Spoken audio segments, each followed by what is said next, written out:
ADGP MR Ajith Kumar രണ്ട് RSS നേതാക്കളെ കണ്ടതാണ് ഇപ്പം വിവാദമായിരിക്കുന്നത്. ഒരു ADGP ലോ ആൻഡ് ഓർഡർ ആയ കേരളത്തിലെ ഒരു പോലീസ് ഉദ്യോഗസ്ഥൻ എന്തിനാണ് ഇവരെ കണ്ടത് എന്നാണ് ഇപ്പം രാഷ്ട്രീയ രംഗത്ത് വളരെ വിവാദമായിരിക്കുന്നത്. രാഷ്ട്രീയപരമായ കാര്യങ്ങൾ അതിനകത്തുണ്ടാവാം, ചിലപ്പോൾ ഇല്ലാതിരിക്കാം. അതേപ്പറ്റി ഇങ്ങനെ ചർച്ച നടത്തുന്നുണ്ട്. CPM സംസ്ഥാന സെക്രട്ടറി ഗോവിന്ദൻ മാസ്റ്റർ പറഞ്ഞത് തങ്ങൾക്ക് അവർ കാണുകയോ കാണാതിരിക്കുകയോ ചെയ്തിട്ട് അത് CPM അതിൻ്റെ അത് വലിയ കാര്യമൊന്നുമില്ല. അത് CPM പ്രശ്നവുമല്ല. അത് ഭരണ നേതൃത്വവുമായി അവരുടെ ചുമതലയിൽ വരുന്ന കാര്യമാണ്. പാർട്ടി കൈയൊഴിഞ്ഞു, പാർട്ടിക്ക് അതിൻ്റെ അത് കാര്യവുമില്ല. കാണുകയോ പിടിക്കുകയോ എന്ത് വേണം ചെയ്തോട്ടെ. ഒരു പാർട്ടി അംഗമല്ല MR Ajith Kumar. MR Ajith Kumar May 22, 2023 RSS നേതാവ് ദത്താത്രേയ വസോബാളയെ തൃശ്ശൂർ വെച്ച് കണ്ടു. ഒരു ഒഫീഷ്യൽ മീറ്റിംഗ് അല്ല, യൂണിഫോം ഇല്ലായിരുന്നു. അദ്ദേഹത്തിൻ്റെ ഒഫീഷ്യൽ കാർ എവിടെയോ ഒളിച്ചിട്ടിട്ട് പ്രൈവറ്റ് കാറിൽ പോയി കണ്ടു. ഏകദേശം ഒരു വർഷം കഴിഞ്ഞിരിക്കുന്നു. ഈ സംഭവം ഇപ്പോഴാണ് വലിയ വിവാദമായത്. രാഷ്ട്രീയപരമായ മുള്ളും മുനയും വെച്ച് പലരും ഈ കാര്യത്തെപ്പറ്റി സംസാരിക്കുന്നുണ്ട്. ഇടതുപക്ഷവും വലതുപക്ഷവും BJP ഒക്കെ. അതൊക്കെ നമുക്കങ്ങ് വിടാം. പക്ഷെ MR അജിത് കുമാർ എന്ന ഒരു ADGP ലോ ആൻഡ് ഓർഡറിന് ഇന്ത്യയിലെ RSS നേതാവ് ദത്താത്രേയെ കാണാൻ പോകുന്നത് എന്തിന്? അത് അങ്ങനെ പോയി കണ്ടാൽ അത് ഡിപ്പാർട്ട്മെൻറ്റിനോ അതോ ഡിസിപ്ലിൻ്റെ ഭാഗമാണോ? തീർച്ചയായിട്ടും അതൊരു ഇൻഡിസിപ്ലിനായ ഒരു പ്രശ്നം തന്നെയാണ്. കോണ്ടാക്ട് റൂൾ അനുസരിച്ച് അദ്ദേഹം അങ്ങനെയുള്ളവരെ കാണാൻ പോകുമ്പോൾ മുൻകൂട്ടി അനുവാദം മേലുദ്യോഗസ്ഥനെന്നോ ചീഫ് സെക്രട്ടറിയെന്നോ അഡീഷണൽ സെക്രട്ടറി ഹോമിന്നോ വാങ്ങണം. കാരണം പോലീസ് പണിയല്ല അതൊക്കെ. പോലീസ് ഒരു കേസുമായിട്ട് ബന്ധപ്പെട്ടാണ് പോകുന്നെങ്കിൽ പോകാം, ചോദ്യം ചെയ്യാം, സ്റ്റേറ്റ്മെൻ്റ് എടുക്കാം, എന്ത് വേണം ചെയ്യാം. അല്ലാതെ പോയത് എന്തിനെ പോലീസ് ഉദ്യോഗസ്ഥന്? അദ്ദേഹത്തിന് ഇവിടുത്തെ പോലീസിൽ പണി ചെയ്യാൻ സമയമില്ല. 1 മണിക്കൂർ RSS നേതാവുമായിട്ട് അവിടെ പോയി ഇരുന്ന് കണ്ടു, എന്നിട്ട് പുറത്തിറങ്ങി.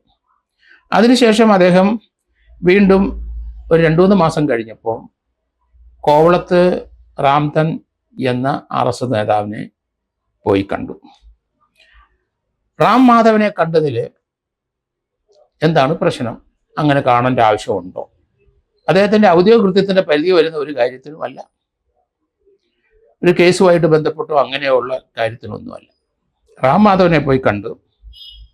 കൂടെ 2 വ്യക്തികളുമുണ്ട്. ഒന്നൊരു കണ്ണൂർകാരൻ മലയാളി വ്യവസായി, മറ്റ് ചെന്നൈയിലുള്ള മറ്റൊരു വ്യവസായി. അവരുടെ കൂടെ പോകുന്നത് എന്തിന് ആണ് ഇപ്പം പ്രസക്തമായ രാഷ്ട്രീയ ചോദ്യങ്ങൾ വരുന്നത്. മുഖ്യമന്ത്രിയുടെ ഏറ്റവും അടുത്ത ആള് എന്ന് പറയുന്ന വ്യക്തി എന്തിനു പോയി ഇങ്ങനെ ഒരു രാഷ്ട്രീയ നീക്കം നടത്തുന്നു? അതാണ് വലിയ വിവാദമായിരിക്കുന്നത്. അതുകൊണ്ട് കോൺട്രാക്ട് റൂൾ അനുസരിച്ച് അദ്ദേഹത്തിൻ്റെ പേരിൽ നടപടി എടുക്കേണ്ടി വരും. അതിനൊരു വിശദീകരണം കൊടുക്കേണ്ടി വരും. DGP അറിഞ്ഞിട്ടില്ല, ഹോം സെക്രട്ടറി അറിഞ്ഞിട്ടില്ല, ചീഫ് സെക്രട്ടറി അറിഞ്ഞിട്ടില്ല. മുഖ്യമന്ത്രിയുടെ ഓഫീസിൽ നിന്നുള്ള ഇൻസ്ട്രക്ഷൻ ആണോ? അത് വേറെ. ആഭ്യന്തര വകുപ്പുമായിട്ട് ബന്ധപ്പെട്ട എന്തെങ്കിലും കാര്യമാണോ? അത് എക്സ്പ്ലെയിൻ ചെയ്യേണ്ടി വരും. ഇനി അത് ഈ 2 ചർച്ചകൾ, ഈ 2 സ്ഥലത്ത് പോയി ചർച്ച നടത്തിയത് ബിസിനസ് പരമായിട്ടാണോ? അതിനുള്ള സാധ്യത കൂടുതലാണ്. കാരണം 2 വ്യവസായികളാണ് കൂടെയുള്ളത്. കണ്ണൂരിൽ ഒരു വ്യവസായിയും ചെന്നൈയിലൊരു വ്യവസായിയും.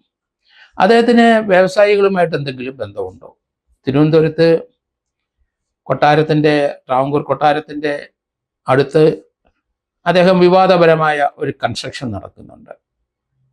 അതിൻ്റെ സോഴ്സ് ഓഫ് മണി എവിടെയാണ്? ആരാണ് അത് കൺസ്ട്രക്ട് ചെയ്ത് കൊടുക്കുന്നത്? അതിൻ്റെ അത്രയും കോടി രൂപയുടെ ഒരു കൺസ്ട്രക്ഷൻ നടത്തുന്നത് ആരാണ്? ആ കമ്പനി ഏത്? അത് അന്വേഷിക്കണം. ഇൻ്റലിജൻസും പോലീസും അന്വേഷിക്കേണ്ടിയിരിക്കുന്നു.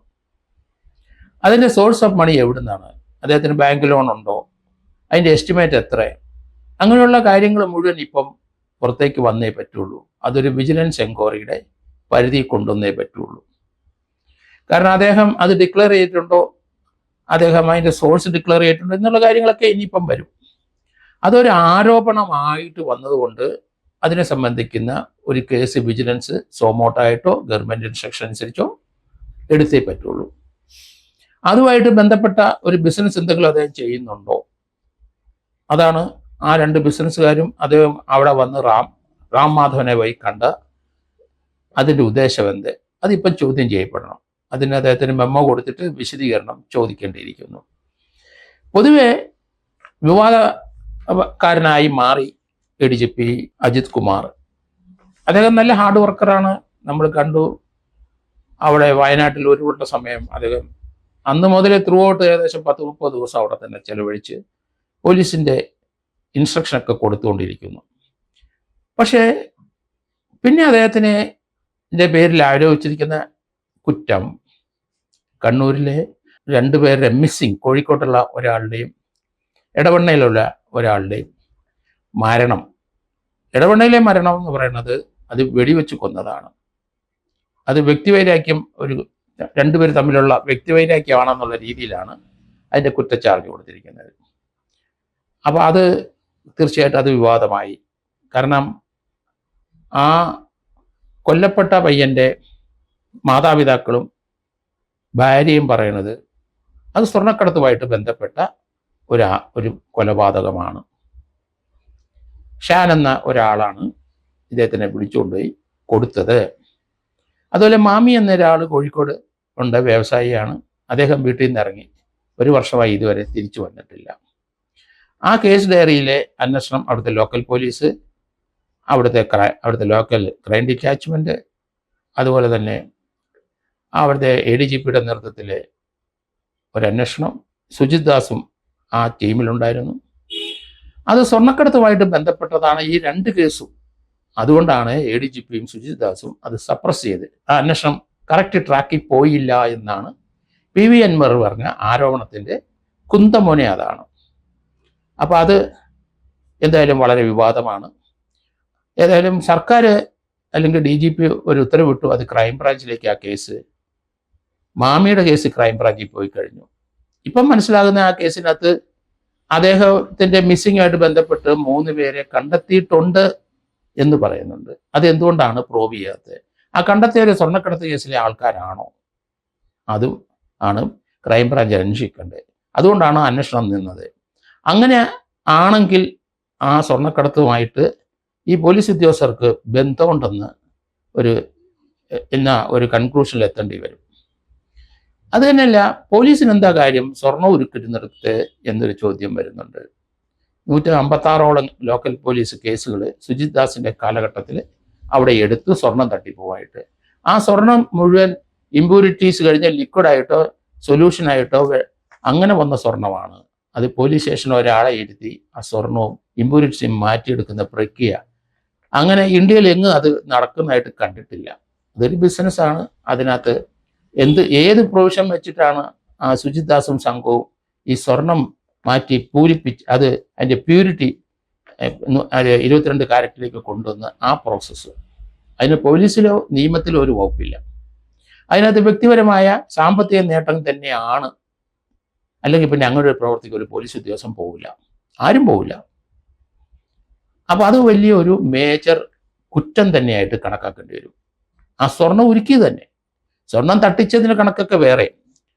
അത് ചിന്നൻ ബഷീർ എന്ന് പറഞ്ഞ ഒരാൾ പറയുന്നുണ്ട്, തനിക്ക് ഈ സ്വർണം പൊട്ടിച്ചവരെ താൻ ഷെൽട്ടർ കൊടുത്തു എന്ന് പറഞ്ഞ് തന്നെ 1 മാസത്തെ ജയിലിലിട്ടു.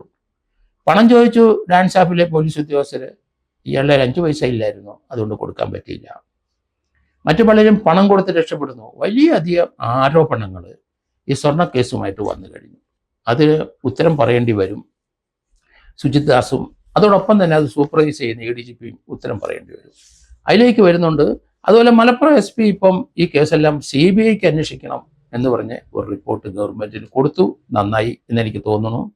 കാരണം ഇവിടുത്തെ ഉദ്യോഗസ്ഥന്മാർ, ഇവിടുത്തെ ടോപ്പ് മോസ്റ്റിലുള്ള ഒരു ADGPയും ഒരു പ്രൊമിനൻ്റായ ഒരു SP കൂടെ ചെയ്യുന്ന പണിയാണ് ഇത്. അതുകൊണ്ട് അതിനകത്ത് പോലീസ് അതിന് ഉത്തരവാദിത്തം ഏൽക്കാൻ കഴിയില്ല.